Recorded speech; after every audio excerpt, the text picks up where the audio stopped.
Muy buenas tardes, doctoras y doctores. Bienvenidos a esta siguiente clase. Hoy vamos a hablar de un tema que aborda pues por orden de frecuencia, muchísimas entidades que en la rayo X de tórax vamos a poder apreciar.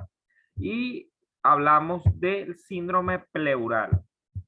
Síndrome pleural tiene entidades muy específicas que vamos a ir viendo a lo largo del seminario y que es importante que cada una sea considerado por ustedes. Bueno, vamos a comenzar la clase. Recuerden que todo este curso avanzado de rayo X de tórax tiene un aval por el Centro de Formación Médica y Científica adscrita a la Clínica Docente de Radiología. Así que bueno, es para mí un gusto que poder contar con ustedes como alumnos pues de este curso. Vamos entonces a iniciar. Ok, bueno muchachos, lo más importante que debemos tener en cuenta antes de iniciar el síndrome pleural es conocer acerca de la pleura.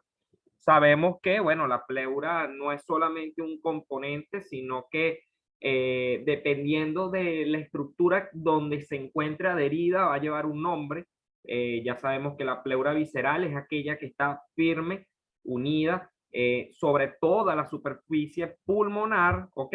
Y que, bueno, ella es la que de alguna manera penetra y forma las cisuras. Sabemos que en el caso del pulmón derecho contamos con dos cisuras principales que son la oblicua o mayor y la horizontal o menor, y la izquierda solamente una que es la oblicua o mayor. Entonces, eso forma parte también, la pleura visceral forma también parte o tapiza, mejor dicho, una estructura de gran importancia, que es el ilio pulmonar, y bueno, él forma también algo denominado pleura iliar, pero dentro de todo lo que les menciono, es parte fundamental de la pleura visceral. Hay que recordar que la pleura visceral, que la pleura contiene muy ligero líquido, obviamente porque necesita el desplazamiento durante la respiración, necesita que una pleura se desplace sobre la otra y no que queden completamente adheridas una de la otra, porque entonces no habría ningún tipo de movimiento o fuese muy doloroso para el paciente, que eso ya después lo vamos a ir mencionando, porque cuando se altera esa dinámica o ese deslizamiento fisiológico es donde viene consigo las diferentes patologías que vamos a ver a continuación. Bueno, sencillamente una membrana serosa es una de los principales conceptos, y de allí, bueno, la pleura visceral y también la pleura parietal. Recordar que la visceral se une a la superficie pulmonar, mientras que la parietal es la que está firmemente unida a la pared torácica interna, obviamente.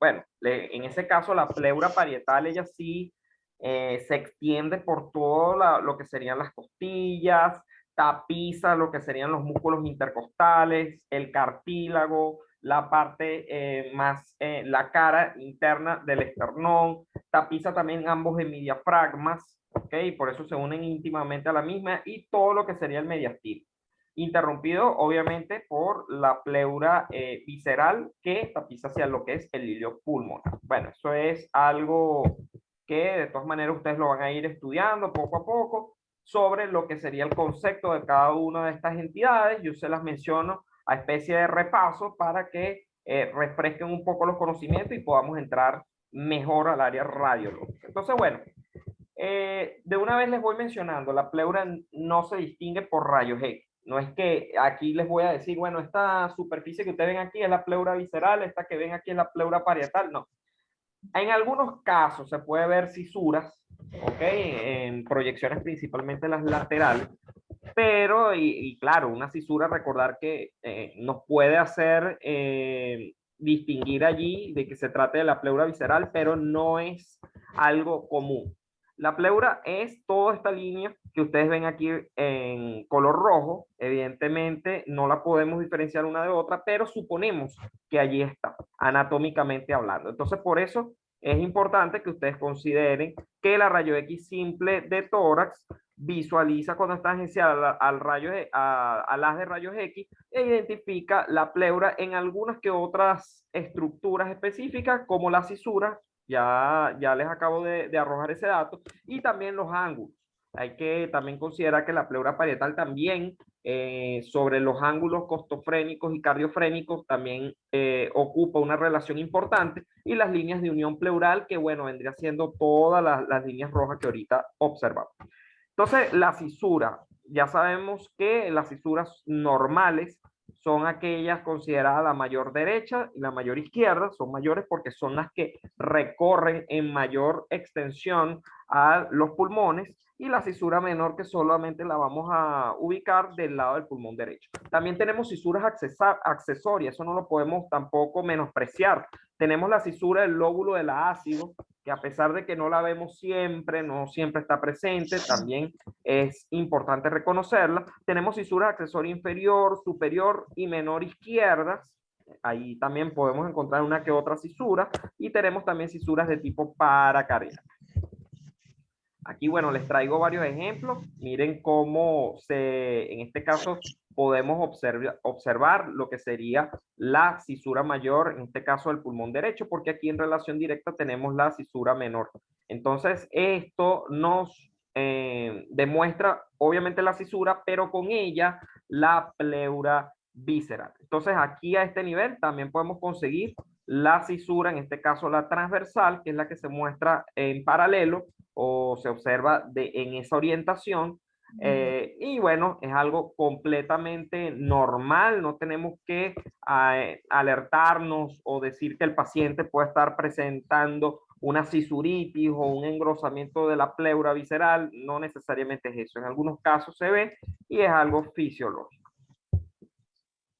También tenemos fisuras normales vistas por la tomografía. En este caso, miren que en la tomografía sí no hay, como quien dice, dificultad para ver una y otra. Aquí las fisuras son específicamente ubicables y pues bastante reconocibles. ¿Ok? Son estas imágenes aquí aumentadas en su coeficiente de atenuación de aspecto lineal, y bueno, ya sabemos que en algunos casos, bueno, se observan de esta manera. En otros casos podemos ver también la fisura del ácido de esta forma, que sin embargo logra separar o distinguir el lóbulo de la ácido. ¿Okay?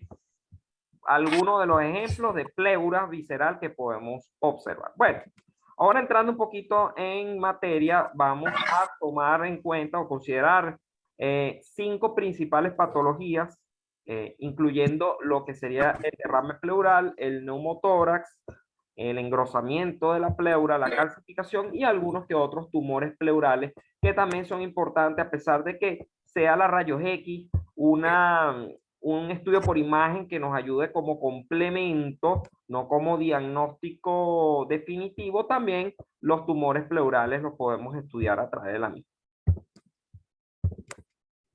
Entonces vamos a comenzar definiendo qué es el síndrome pleural.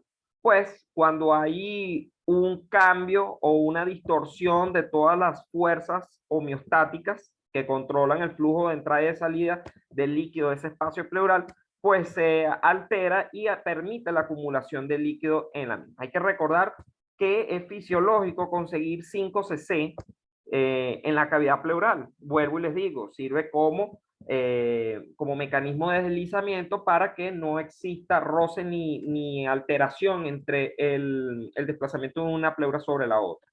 Es visible, esto es importante, en una rayos X de tórax ustedes pueden localizar derrame pleural en aproximadamente 200 cc, o sea, cuando ya hay 200 cc o más, son ubicables en la rayos X de tórax póstero anterior. Entonces, eso es lo que más o menos nos orienta a que hay que tener pues muchísimo líquido para poder observarlo en la rayos X de tórax. Menos de 200 cc no excluye el derrame pleural. En ese caso utilizamos la proyección lateral, que es mucho más sensible, detecta 75 cc, ya a partir de los 75 puede ser distinguible a través de la rayos X de tórax. Si bien es cierto, si sigue habiendo cuantías mínimas, o sea, menos de 70 cc, entonces en ese caso, si seguimos sospechando de la presencia de un derrame incipiente o de una efusión pleural, lo recomendable es realizar un ultrasonido pulmonar. Entonces, bueno, aquí varios ejemplos de cómo se ve un derrame pleural cuando nos referimos en una rayo X de tórax. Y bueno, sencillamente lo describimos tal cual como aquí en el asterisco se puede apreciar. Hay que tomar en consideración que un derrame pleural es una imagen radiopaca, es decir, es brillante, es blanca. Por lo tanto, así lo vamos a observar. Y lo más importante también es que hay una ocupación del ángulo costodiafragmático donde se encuentra el derrame. También importante, otros hallazgos o otros signos radiológicos secundarios indirectos que puede estar presente es que hay un desplazamiento hacia el lado contralateral de las estructuras cardiomediastínicas, como por ejemplo aquí la silueta cardíaca que está muy discretamente desplazada, y eso ocurre principalmente por la presencia del derrame pleural. Hay otros signos también importantes, como por ejemplo el signo del menisco. El signo del menisco a veces se observa así, otras veces no está presente, que no es más que una concavidad en la parte superior del derrame pleural, y eso nos hace sospechar de forma patognomónica de que es un derrame pleural y no es una masa pleural, como por ponerles un ejemplo. Aquí entonces tenemos que cuando hay ángulos costodiafragmáticos alterados, ya hablamos de que hay derrame pleural. Vuelvo y les digo, en la proyección posterior anterior debe sobrepasar de 200 cc para poder apreciarlo, mientras que la proyección lateral ya hace manifiesto, miren acá, cómo oblitera el ángulo costodiafragmático anterior, y eso inmediatamente nos hace sospechar de que es un derrame pleural, pero de muy leve o pequeña cuantía. Importante en la tomografía, porque la tomografía nos puede decir muchísimas cosas, no solo la ubicación del derrame, ni mucho menos la segmentación afectada, sino que nos puede hablar sobre si hay mucha proteína, si hay sangre, si hay pus, etcétera. Y eso con la morfología que adopta por la tomografía nos puede orientar si se trata de un hemotórax, si se trata de un empiema, entre otros. Entonces recuerden, derrame pleural siempre indique la raya de tórax posterior anterior y la lateral. Ahora bien, no hay ecografía en la institución. Bueno, ahí ustedes pueden valerse de las proyecciones especiales que yo les comenté al inicio del curso, que es la de rayos horizontales, la posición de decúbito lateral con rayos horizontales. Colocan al paciente en esa posición, inmediatamente por declive y efecto gravitacional, el líquido se desplaza hacia las zonas más caudales o inferiores, y ahí ustedes pueden observar mejor ese nivel hidroaéreo. Eso como un dato también a considerar. Etiología de derrame pleural, bueno, un montón. Los internistas acá presentes saben que un derrame pleural puede ser por cualquier cosa realmente. Sin embargo, aquí yo les traigo una lista de algunas de las probables causas que ustedes deben comenzar a considerar, a ir descartando cuando se trate de un derrame pleural, porque el derrame pleural puede ser diverso, inclusive cada una de estas cosas que aquí mencionas se subdivide, porque puede ser infeccioso, ajá, pero ¿cuál agente es? Ahí donde comienza el reto diagnóstico. ¿Es traumático? Ok, pero será, hay hemotórax, es exudado, es trasudado, es una neoplasia por un MT, entre otros. Entonces aquí de igual manera se las resumo para que ustedes lo vayan también repasando. También ejemplos de trasudados y exudados, si bien es cierto, no lo podemos definir directamente con un estudio por imagen, porque esto lo define, son determinados criterios clínicos y bioquímicos, citoquímicos, perdón, citoquímicos, mejor dicho, que están presentes en ese líquido que se extrae, aparte obviamente de todos los antecedentes del paciente, para poder llegar a un trasudado o decir si es un exudado. Ok, bueno, estas son algunas de las características radiológicas que están presentes en este tipo de lesiones del espacio pleural. Lo primero es una densidad hídrica. Obviamente es líquido. Que no sabemos precisar la naturaleza es otra cosa, pero lo importante es que reconozcamos que la densidad es hídrica. Lo segundo a considerar es que hay ocupación de los senos costodiafragmáticos. Esos angulitos que ustedes ven hacia las bases pulmonares, hacia la parte más externa o más lateralizados, son los ángulos. Esos ángulos tienen siempre que ustedes observarlos libres. Ahora bien, sospechan de derrame, realizan la lateral, siguen sospechando de derrame, posición de cúbito lateral con rayos horizontales, siguen dudando, ecografía. Ese es el protocolo para seguir en el caso de sospecha de líquido pleural. El signo del menisco también es patognomónico y nos orienta muchísimo a descartar otras posibilidades diagnósticas. El desplazamiento mediastínico, ¿ok? La elevación de la sombra del hemidiafragma también es alguno, aunque esos son detalles que hay que poner un poco más de atención y que pues pueden estar presentes, al igual que el signo del casquete apical. El signo del casquete apical muchas veces es una opacidad que vemos tal cual como su nombre lo dice en el ápex pulmonar y allí podemos observar que está ocupado por una imagen o una radioopacidad que está pues prácticamente indicando o bien dándonos el signo del casquete apical. El signo del casquete apical también es patognomónico de derrames pleurales. No solamente podemos ver el líquido, sino con solo ver el casquete apical ya es un hallazgo propio de derrame pleural. Entonces, bueno, aquí tenemos un ejemplo de cómo se ve una rayo X de tórax frente a un derrame pleural, una opacidad que ocupa el ángulo costodiafragmático izquierdo. En este caso, fíjense que está ocupando toda la base izquierda. No, en algunos casos determina este signo que ven acá, que es una concavidad, que es el signo del menisco, y en otros casos puede haber desplazamiento de las estructuras cardiomediastínicas. Puede elevación de la sombra hemidiafragmática, casquete apical, son hallazgos muy sutiles que no son tan importantes que ustedes lo sepan ahorita que están comenzando a leer la rayo X de tórax, lo pueden considerar a futuro como hallazgos o herramientas extra adicionales, pero lo más importante que yo quiero que se queden es con la imagen radiopaca, densidad hídrica, el signo del menisco, la ocupación del ángulo costodiafragmático y el desplazamiento de las estructuras cardiomediastínicas. Ahora bien, aquí podemos observar un moderado derrame pleural con el signo del menisco. Volvemos a ver aquí, muy bonito el signo del menisco. Importante también, nosotros podemos cuantificar los EC que están alterando ese espacio pleural, obviamente del líquido. Lo podemos hacer a través de ciertas ecuaciones que nos permite calcular principalmente es la ecografía. El derrame por rayos X es muy poco preciso decir, mira, estoy teniendo aquí un paciente con 500 cc. Eso, realmente eso no existe, eso no va a pasar. Pero la ecografía sí nos orienta a través de diferentes fórmulas y ecuaciones que sí es posible cuantificarlo, ¿ok? A través de la ecografía pulmonar. Entonces, bueno, aquí lo que nosotros podemos, o lo máximo que podemos llegar a decirle al clínico es si el derrame pleural es leve, es moderado o es masivo. Eso sí, sin embargo, bueno, en la rayo X de tórax nos orienta mucho sobre eso, pero no sobre los CC, tampoco sobre la naturaleza del derrame.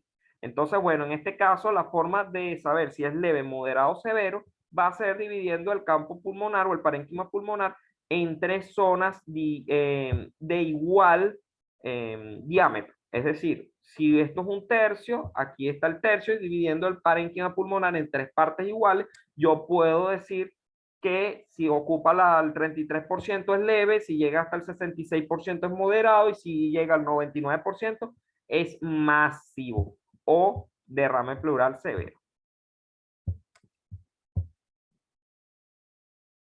Y bueno, el signo del menisco, otro ejemplo de signo del menisco. Siempre importante realizar la rayo X de tórax en proyección lateral. Aquí ustedes pueden observar mejor claramente también la opacidad que está alterando lo que sería el parénquima. Sin embargo, aquí en la lateral ustedes no pueden decir si es derecho o izquierdo. O sea, no solamente se valga con realizar la rayo X de tórax en proyección lateral, también es necesario la PA porque es la fundamental o el estándar para localizar cuál es el hemitórax que está afectado. En rayo X de tórax en proyección antero-posterior, escuchen bien, que esto siempre es necesario conocerlo, yo no puedo, digamos, discernir o decir que hay presencia de un derrame pleural por los signos que ya les mencioné. ¿Por qué? Porque son pacientes que están encamados, porque son pacientes en las cuales el líquido por gravedad se va a diseminar por todo el parénquima y eso no me va a obliterar ningún ángulo costodiafragmático, no me va a producir desplazamiento de estructura, no me va a ocupar ningún signo del menisco. La forma correcta de poder identificar si hay un derrame pleural en los pacientes encamados es que la radiotransparencia del parénquima pulmonar se ve alterado. Se ve alterado por eso mismo, porque se esparce, se disemina todo el líquido por el parénquima pulmonar, que es un paciente que está acostado, entonces hace que la radiolucidez o la radiotransparencia propia de ese parénquima pulmonar se ve comprometida. Entonces hay un aumento tenue de la densidad pulmonar. Eso es un primer hallazgo. Si no, hay otros hallazgos como el signo del casquete apical, que también puede estar presente sin necesidad de yo observar o no un aumento de la densidad tenue, sino que con solo ver el casquete apical también nos puede orientar que estamos frente a un derrame pleural en pacientes encamados o en rayo X de tórax en proyección anteroposterior. Ahora bien, la cantidad de líquido mínimo, recuerden, menos de 250 cc. La proyección PA, siempre hay que recordar que una imagen de densidad agua que va a borrar el contorno, en este caso el ángulo costodiafragmático. Hay también hemidiafragmas elevados o el signo del menisco. Ahora bien, esta proyección lateral, estos indicativos, también lo utilizamos mucho los radiólogos sobre algunas dudas que se tengan en la proyección postero-anterior. Por ejemplo, si hay una disminución de la distancia entre lo que sería el diafragma y el ilio, esa disminución nos permite también decir que ahí puede existir la presencia de líquido. Si hay un aumento de la distancia, ya no se preocupe que ya lo vamos a ver con un ejemplo. Si hay un aumento de la distancia entre el pulmón y la cámara gástrica mayor de 1.5 a 2 centímetros, también nos puede hacer sugerir la presencia de un derrame pleural. Ahora bien, este tipo de diagnóstico o este tipo de características, si nosotros la tomamos en cuenta, nos orientaría más hacia derrames subpulmonares. ¿Qué quiere decir eso? Bueno, toda aquella está afectando directamente el diafragma, ese espacio que hay allí subdiafragmático, también puede ser acúmulo importante de líquido. Y bueno, podemos también apreciarlo como signos muy sutiles, como por ejemplo el aumento de la distancia pulmón-cámara gástrica, ¿ok? Más de 1.5 a 2 centímetros. Y bueno, también lo que sería el velamiento del seno costofrénico posterior. Siempre se afecta más el posterior que el anterior. Todo esto le estoy hablando desde el punto de vista de la proyección lateral. Ahora bien, bueno, aquí más o menos, fíjense, lo primero a considerar, el ángulo costodiafragmático o costofrénico, como le guste llamarlo, siempre debe ser puntiagudo, radiolúcido y no debería haber ningún tipo de ocupación. Cuando pasa esto, que se convierte en un ángulo romo, tal cual, porque hay una ocupación por un material radiopaco, determina un muy discreto signo del menisco, aquí lo pueden ver, señalado en la flecha fucsia. En ese caso, ya hay sospecha de un derrame pleural. Ahora bien, en cantidad de líquidos moderados, el velamiento es hasta la mitad del campo pulmonar, es lo que les decía, traten de dividir el parénquima en 3 zonas de igual diámetro entre una y otra, o sea que sean 3 partes iguales. La opacidad basal en forma de menisco, la banda opaca mediastínica. La banda opaca mediastínica no la observo tanto como la observaría en el signo del menisco. Y la proyección lateral también nos puede hacer sospechar de derrames pleurales moderados, como por ejemplo el menisco en cúpula invertida, interrumpido por una imagen central en la esquina y el espesamiento de una línea retrotracal. No se preocupen, ya lo vamos a ir viendo.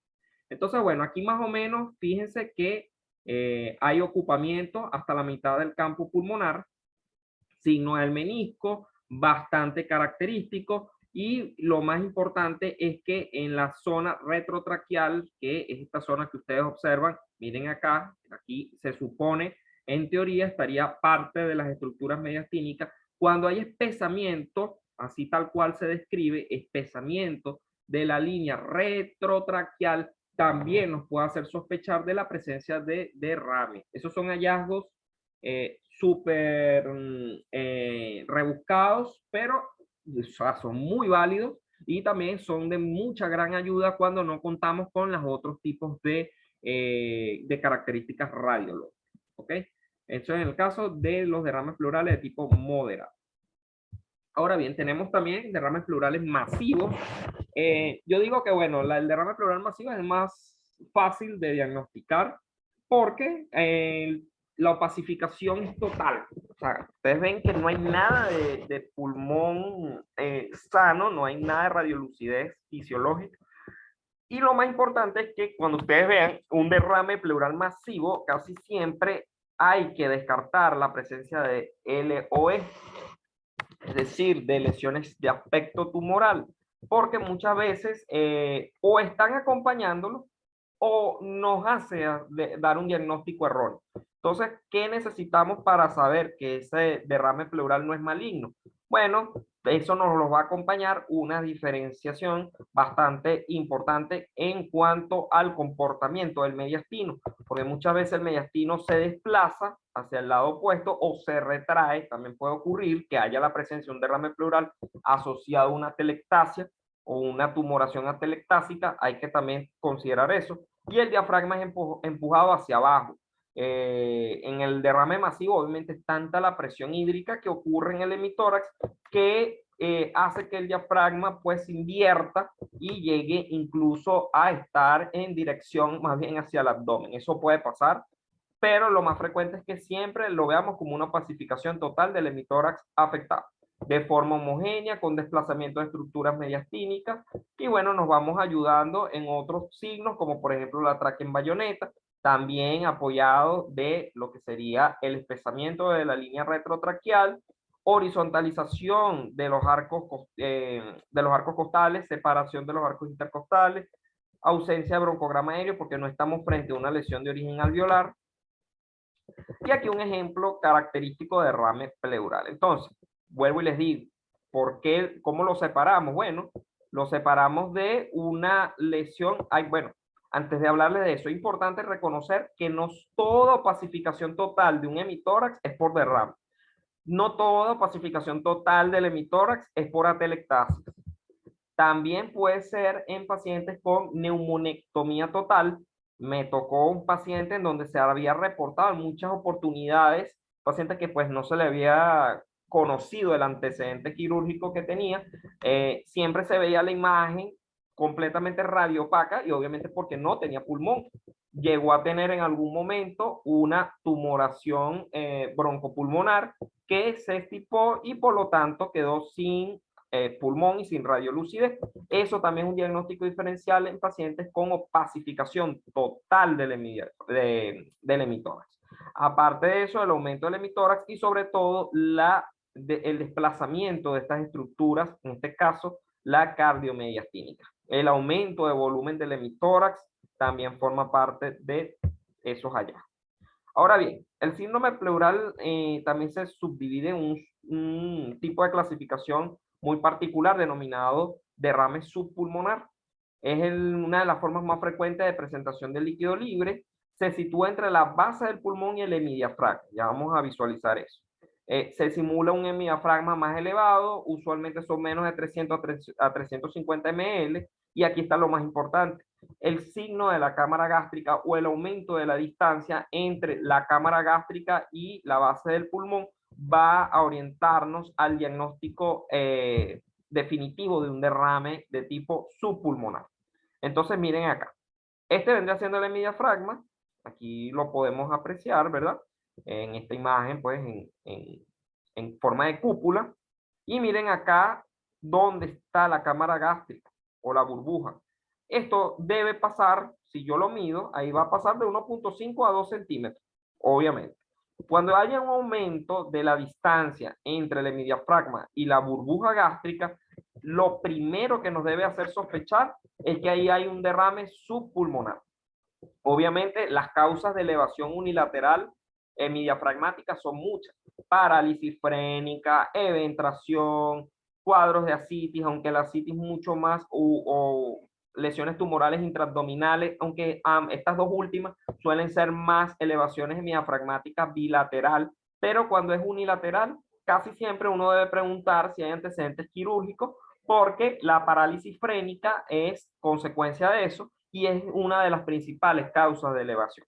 Otra, la telectasia. Muchas veces la telectasia retrae el hemidiafragma en donde está el lado afecto y eso también produce elevación unilateral. Por eso es que tenemos que ir descartando por lista de mercado, o sea, la lista de mercado de diagnóstico vamos a ir tachando hasta que llegamos al punto de que, mira, ya no queda de otra, es un derrame pleural de tipo subpulmonar. Y esta es la forma típica de conseguirlo, con un aumento de la distancia hemidiafragma cámara gástrica. Impresiona la elevación del hemidiafragma, pero no es que esté elevado por una patología propia del diafragma, sino que es porque hay líquido debajo de él. Se encuentra borrado por la capa paralela del líquido libre situado sobre él. La posición erecta del líquido se acumula en la base pulmonar y en la parte superior del diafragma. Por eso es que así se logra visualizar. Es un aumento de densidad del hemidiafragma, los ángulos costofrénicos son poco profundos y el borde superior del hemidiafragma es irregular. Entonces, bueno, aquí tenemos también, miren acá, cuando observamos bueno, aparte del aumento de la distancia entre el hemidiafragma y la cámara gástrica, que está por aquí abajo, la cámara casi ni se ve, es porque en este caso, este hemidiafragma está haciendo o está de aspecto irregular porque hay una presencia de un derrame subpulmonar. Por eso que la opacificación se ve de esa forma. A pesar de que, miren, el ángulo costodiafragmático está libre, igualmente el derecho. Cuando eso pasa, no se puede descartar un derrame pleural, hay que pensar en otras causas. El derrame pleural encapsulado también es una de las colecciones líquidas. Tenía que ver mucho con masas pleurales como principal diagnóstico diferencial, tumores fantasmas o evanescentes, ¿ok? Están adheridas están fijas por adherencia y no se desplazan libremente en la cavidad pleural.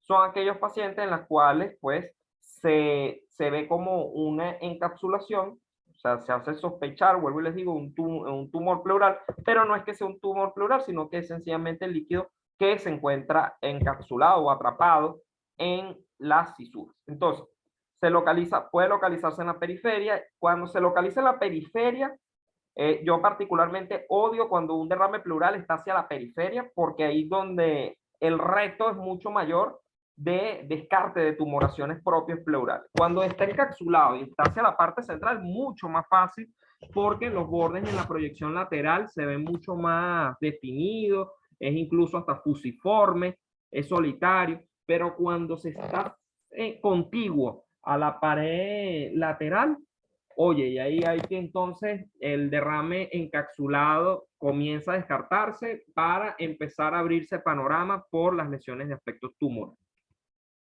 Por eso aquí les dije, puede localizarse en cualquier región. Si la proyección no es adecuada, puede dar aspecto equívoco.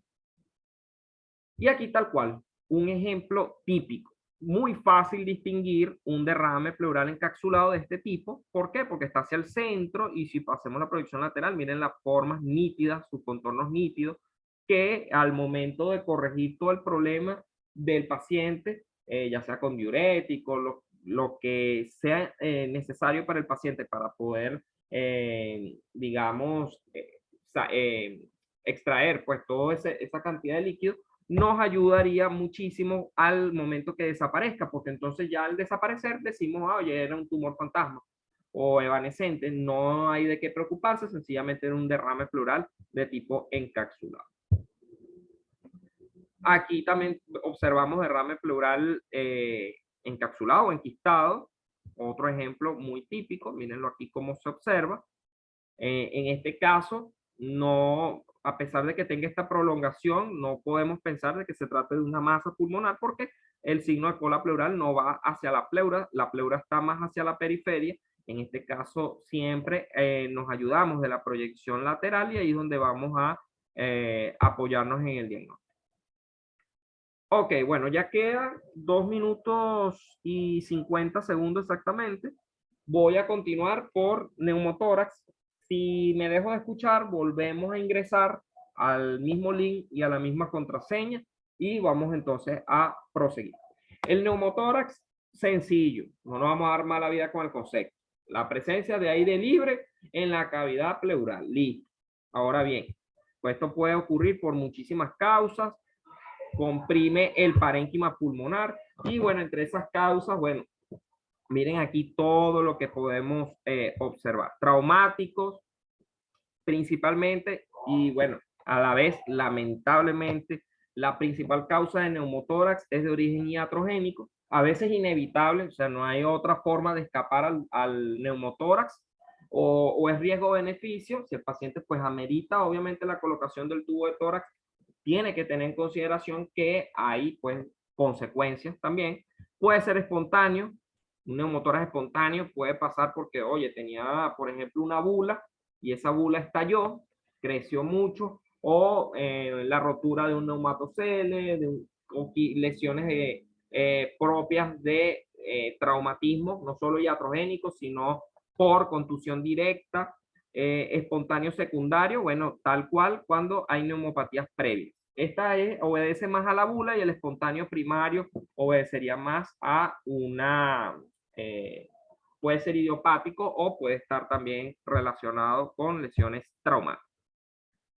Signos radiológicos, bueno, el signo radiológico del neumotórax también es muy preciso, es como el derrame pleural. Sin embargo, el neumotórax es de gran importancia tener muy buen ojo radioclínico para poder diagnosticarlo, porque de momento podemos saltar muchísimas rayos X de tórax, que puede ser que todas tengan un neumotórax y ninguna lo vamos a identificar precisamente por eso, porque necesitamos de entrenamiento. Lo primero a conocer es los hallazgos radiológicos. Lo primero es una hiperclaridad, es decir, va a haber una radiotransparencia avascular. Es decir, ustedes no van a buscar, recuerden que siempre un pulmón normal vamos a ver los vasos hipotómicos. En este caso, la hiperclaridad que hay no distingue vasos, no se pueden apreciar las estructuras vasculares. Hay una fina línea de separación entre la pleura visceral y lo que sería la caja torácica como tal. Y esa separación ocurre porque hay líquido libre, perdón, aire libre dentro de esa cavidad. Entonces, eso permite la visualización de la pleura visceral. La otra es la imagen del muñón pulmonar.